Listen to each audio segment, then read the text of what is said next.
Hulihin na mga e-vehicle gaya ng e-trike at e-bike na babaybay sa National Road sa Metro Manila simula Lunes. May mga umaalma sa patakaran yan pero meron ding sang-ayon. Narito po ang aking report.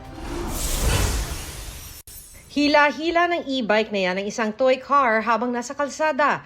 Ang mas nakababahala, may sakay itong dalawang bata. Galit na galit ang mga nakapanood sa video. Comment pa ng isa, naisip ang pagpapahila sa e-bike pero hindi ang aksidenteng pwedeng kahantungan nito. Nitong April 5 naman, isang lola ang nasawi matapos mabundol ng e-bike sa Marikina. Pero hindi naman laging perwisyo ang dulot ng e-vehicles. Si Ernesto, imbes na sa kariton, sa e-trike na nagsasabit ng mga paninda. Lumaki na raw ang kita niya dahil mas marami siyang napupuntahan. Ang e-trike, ang 1 month ko is 320 lang. Pag magmotor ka, mahirap 150 ang isang araw lang. Pura lang sa kurente. Kaya hindi niya raw maiwasang mag-alala ngayong lilimitahan na kung saan lang pwede ang mga e-trike at e-bike. Lumilit din yung kita mo. Magkano kumbaga 100%, na lang, 50% na lang. Di na makaabot sa kuta. Dagdag gastos sa pamasahe naman ang inaalala ng mag-asawang Mario at Gloria Bantasan. Instead na magamit sa pagkain o kaya sa ibang nandun sa pamasahe. Pero kung may mga tutol, meron din mga motoristang pabor sa ban. Wala silang ibig sabihin yung restro Oo. Sumasabay sila sa sa kalsada. Ang inaano ko yung disgrasya sa lalo na mga kabataan, biruin mo. Minsan may mga bata pa. Simula sa Lunes, mahuhuli na ang MMDA ng mga e-trike, e-bike at e-scooter na daraan sa national roads. Kasama na mga pushcart, tricycle, pedicab at kuliglig. Yung mga e-trikes po ay talagang hindi pwede makipagsabayan sa mga malalaking sasakyan sa national roads. This is all about the safety of our people. Sapagkat katulad nga ng video na yan, talagang delikado po yan. Maaaring mamatay ang mga bata dun sa toy car na hinahatak ng isang e-trike. Ang penalty po ay 2,500. Pero kung kayo po ay walang lisensya or walang rehistro yung e-bikes or e-trikes, yan po ay masasubject sa pag-impound. Pinapayagan naman ang pagtawid sa national road basta ang intensyon ay marating ang kabilang kalsada.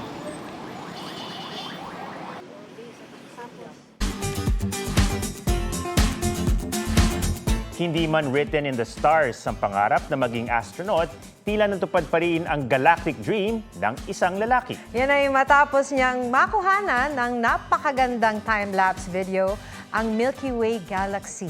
Pusuan na yan sa report ni Ian Cruz. Hindi ka magsasawang tumingala kung ang langit ganyang kaganda. Balot ng bituin. Swerte pa kung matsyempohan ang view ng Milky Way Galaxy. Kahit first time gawa ng time-lapse video, na perfect ito ni Carl Plar na mula sa Mabini, Batangas. 1 oras hanggang 4 na oras ang kailangan mong i-google para makuhaan yung Milky Way. Kahit beginner cameras lang, pwede na raw makunan ang kalawakan. Hanap ka ng madilim na lugar. Kung the pinakamadilim, the best. Kasi the more light pollution it is, the lesser na makikita mo yung Milky Way. Ang childhood dream na maging astronaut naging pundasyon sa night sky photography skills ni Carl. Sabi ko, oras na siguro para i-fulfill ko yung dream ko kahit sa gantong paraan lamang. Ang view ng Milky Way mas may enjoy ngayong Abril na ayon sa Pag-asa ay perfect month para pagmasdan ng kalawakan dahil maaliwalas ang kalangitan at mas kaunti ang ulap. May ilang meteor showers din na aabangan gaya ng Lyrids, meteor shower na magpipik sa April 22. Ian Cruz nagbabalita para sa GMA Integrated News.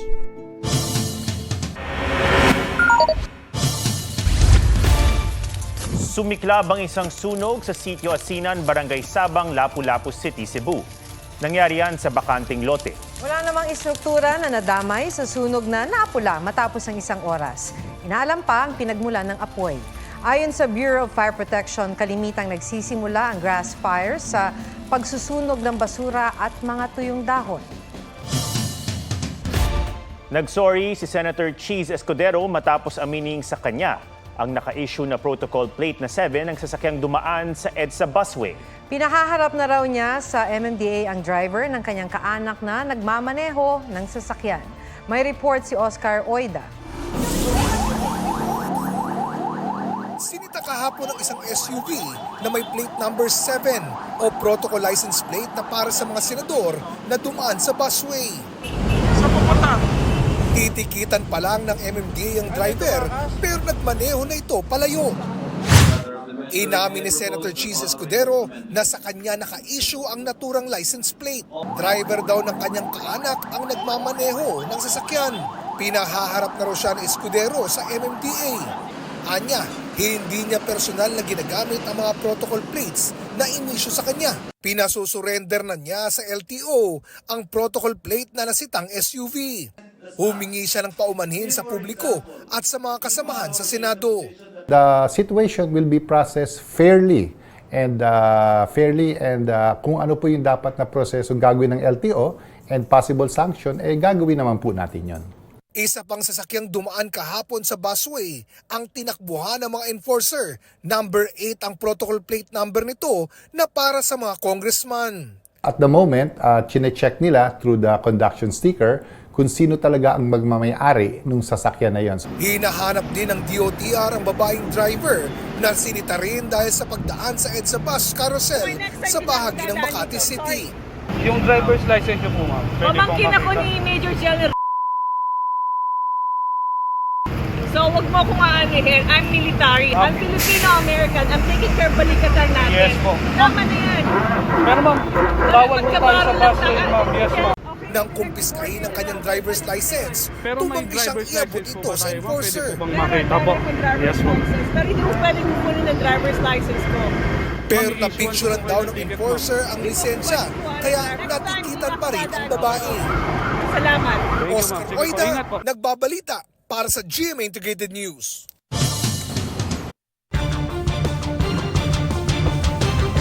Nahuli ka mang pagtakas ng lalaking nambastos umano sa isang noontime show host at performer. I-report kita. Manyak ka, leche ka. O ano, bobo, bobo. Hinaras daw ng lalaking modelo ang babae at nagpupumilit umanong pumasok sa condo unit nito. Ang lalaki kinilalang si Shervy Torno at pumayag na humarap sa kamera habang nakadetine dahil sa reklamong unjust vexation.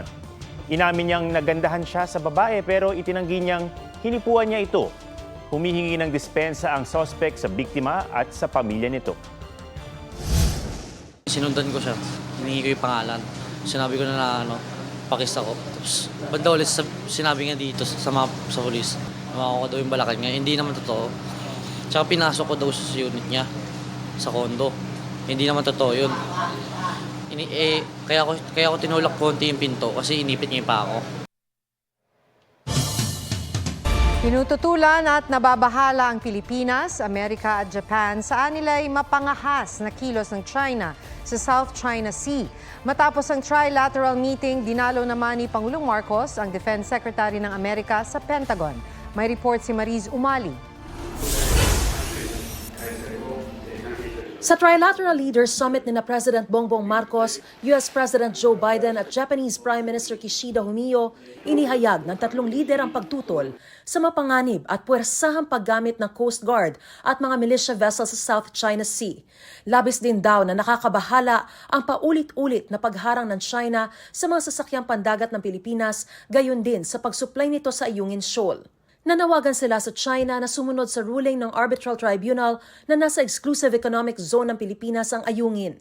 As I said before, any attack on Philippine aircraft, vessels, or armed forces in the South China Sea would invoke our Mutual Defense Treaty. Binanggit din niya ang paglikha ng economic corridor sa Pilipinas sa tulong ng G7 o 7 pinakamayayamang bansa sa mundo.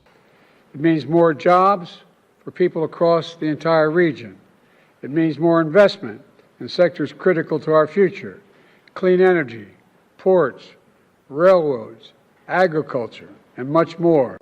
Habang si Pangulong Marcos nagpasalamat sa $1 billion private sector investment ng Amerika sa Pilipinas at sa official development assistance ng Japan at mga pribadong sektor nito na lagpas 600 billion yen. We seek to identify ways of growing our economies and making them more resilient, climate-proofing our cities and our societies, sustaining our development progress, and forging a peaceful world for the next generation.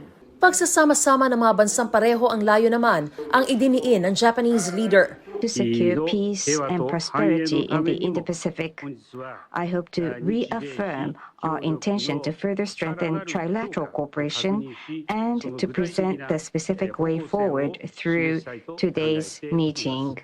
Tunay na makasaysayan at napakahalaga ng Trilateral Leaders Summit na ito. Hindi lang dahil sa kauna-unahang pagkakataon ay nagsama-sama ang tatlong tinaguriang Indo-Pacific Maritime Democracies, kundi dahil ito ang magtatakda sa kinabukasan at patutunguhan ng ating rehiyon. Isang malaya, bukas, mapayapa at maunlad na Indo-Pacific region na patuloy na magsusulong sa freedom of navigation at sumusunod sa rule of law. Bago naman ang summit ay hiwalay na nakapulong ni Pangulong Marcos si President Biden kung saan binigyan diin na ni Biden na prioridad ng Amerika ang bilateral relations nito sa Pilipinas. Mula rito sa White House sa Washington DC sa Amerika, Mariz Umali nagbabalita para sa GMA Integrated News. Dapat nga bang obligahin ang anak na magbigay ng tulong sa kanyang mga magulang? Usap-usapan yan online kasunod ng pahayag ni Danny Barreto tungkol sa utang na loob. May report si Darlene Kai. Ng allowance kasi pinaaral kita. Hindi ko pwede magkaroon ng utang na loob sa isang bagay na dapat nilang gawin para sa'yo. Parang pinaaral kita, ginito kita, ganyan-ganyan. So dapat ito yung binibigay mo sa akin. Pumukaw ng diskusyon ang pahayag na yan ng pangalan ni Marjorie Barreto na si Danny sa kanyang podcast. Para sa ilan, hindi obligasyon ang pag-give back sa magulang kung hindi sa gisag ng respeto at pagmamahal. Hirit naman ng isang netizen, choice ng anak ang pagtulong sa magulang. Gaya niyang nagkusang tumulong at hindi pinilit ng ina na magbigay. Nag-post si Danny sa kanyang Facebook page. Di raw niya kailanman sinabi na huwag tumanaw ng utang na loob sa mga magulang. Ang opinion ko po is that giving back should be voluntary, not obligatory. You wanna give back because out of love, hindi dahil sinumbat nila sa'yo lahat. Hindi dahil sinumbat nila yung buong childhood mo o yung buong pagkatao mo. Ayon sa sociologist na si Dr. Gerald Abergos, matandang kultura na ng Pilipino ang utang na loob at pamilya muna bago ang iba. Sa modern times natin, most parents ay hindi naman kinocompel ang kanilang mga anak na kailangan tumulong sa kanila. That would also depend kung nasa ang level tayo ng estado ng pamumuhay. Kung nasa middle class ang pamilya, naiintindihan ng magulang na kailangan munang paunlarin ng kanilang mga anak ang sarili bago sila tumulong. Pero iba ang sitwasyon kung hirap ang anak at magulang. Lahat po naman ng anak ko may mga trabaho. Nalagaan naman po ako. May pamilya rin po silang pinag-aaral, sinusustentuhan. Kaya hindi niyo po sila mauobliga. Minsan binibigyan din nila ako. Pero hindi naman ako nangihingi kasi alam ko naman kasi sila may mga pamilya na rin. Darlene Kai, nagbabalita para sa GMA Integrated News. Yan po ang State of the Nation. Ako si Atom Araulio para sa mas malaking misyon. Para sa mas malawak na paglilingkod sa bayan, ako si Maki Pulido. Mula sa GMA Integrated News, ang News Authority ng Pilipino.